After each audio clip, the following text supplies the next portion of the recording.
remember the previous items in 20 security personnel. To give the floor to the co-presidents of the 2024 International To unwanted situations or accidents. This is why nuclear security... With AI as an example, that's relatively recent, quite new, certainly in the last 12 months, just from the layman's perspective. And so I think from that perspective, the review conf was also important because it allowed to have this dialogue on what these threats and challenges are and how they can be addressed. So, and you need to set up regulatory bodies. I think really one of the key things that we may be not always aware of is what kind of a multi-stakeholder effort it requires.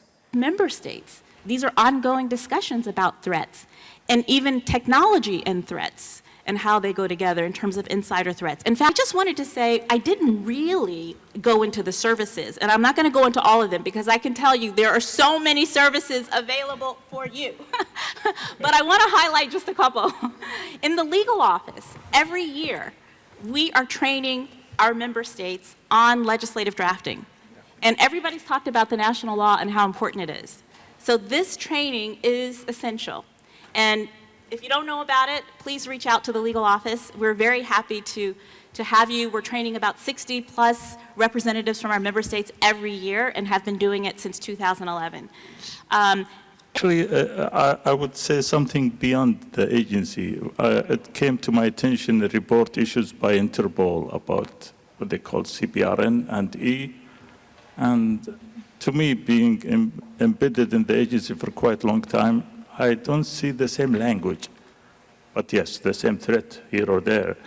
And I would really recommend, because nuclear security is a deep issue based on the general security issue, I would say that something the agency and member states should do to approach Interpol conducting a joint activity that emphasize within or in full about nuclear security, because the audience there is not necessarily the same audience in this room.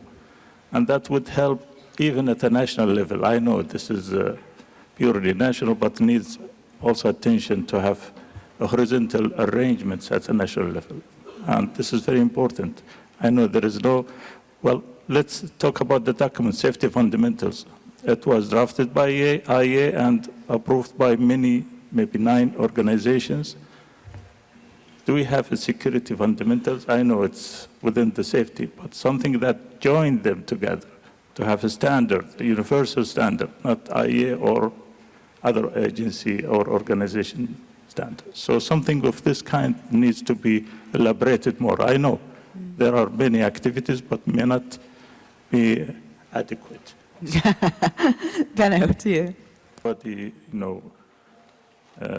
thinking hard and try to figure out what could be the future and type of threat behind these technologies, which supposed to be, and it will be for the benefits of human being.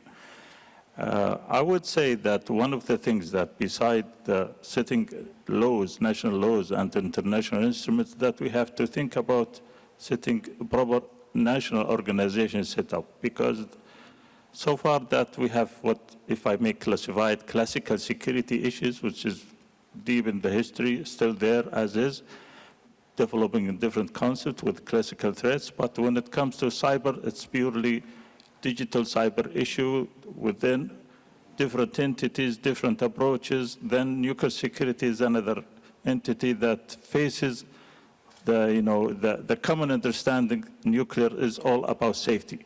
It's not security. And it's not easy to understand this terminology. I would say having a national platform, and this is what we have already established in Saudi Arabia. We have a joint government organization policy that within certain function, we have a division of labors according to the mandate of each government organization that we gather from time to time and try to have a common understanding, common approach to handle these threatening issues. But a lot of I was one of the members of this committee. So I know this. I know the activity here, maybe more than you.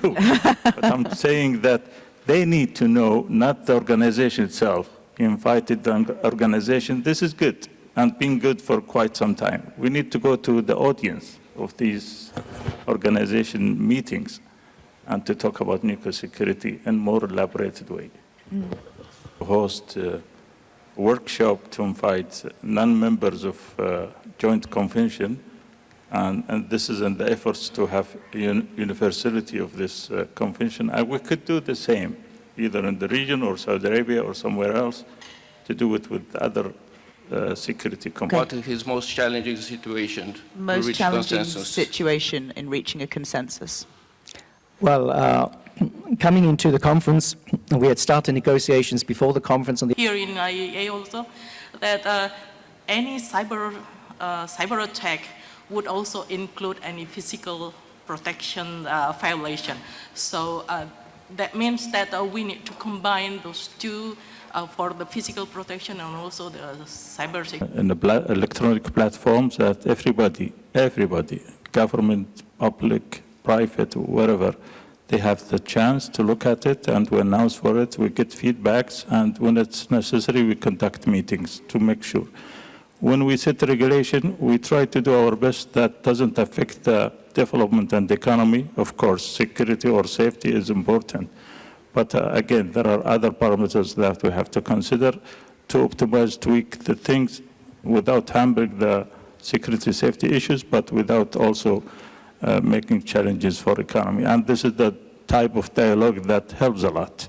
And this is, again, what technology could help to have, instead of physical meetings, from the beginning you have to have cyber meetings from time to time and make sure that everything is at the right spot. And after issuing the regulations, we have a period of time, then we review it again, based on our experience of implementing and the feedback, we revise it once more and try to make it to the best optimal way.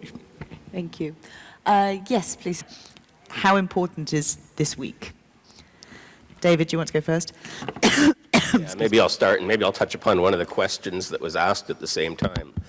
I think one of the big things the IAEA has is there's a lot of trust in it, in its leadership, and I think that's a very big positive, right? And I think one of the issues that sometimes we have as countries is a lack of trust, and that...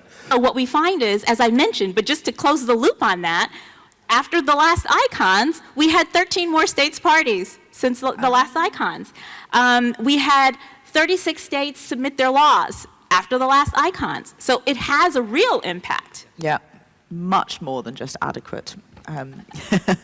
Well, look, everyone, please join me in thanking my wonderful panelists for this conversation, to Khaled, to Perry, to Benno, David, and also to Satoru.